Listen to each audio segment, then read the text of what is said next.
It's Juliana Sabatello, author of the Relationships and Mental Illness blog here at HealthyPlace. And today I want to talk to you about what it means to use an I feel statement to communicate with someone in a relationship.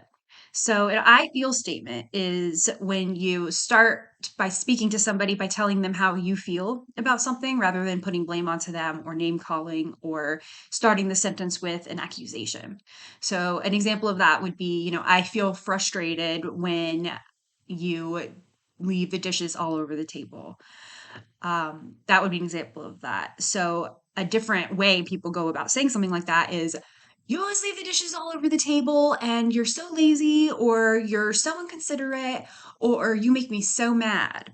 So, I mean, the second one sounds a little bit better because at least they're naming their feeling, but in both scenarios, it's putting the blame on the other person for the way that you feel, putting them under attack, and it's not taking responsibility for the way you feel about the situation.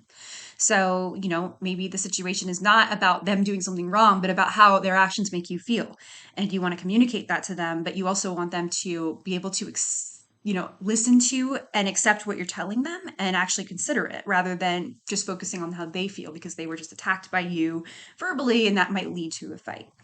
So that can really help open up communication in your relationships. And it's something that I definitely try to remember to do in mine because it really does help with the way that you talk to each other. It really does help when you're talking to the other person to convey what you're trying to convey, without making it about something that it's not. So, that's something to consider and really think about and pay attention in your own relationships and see how it does for you to work on thinking and being more intentional about the way you communicate.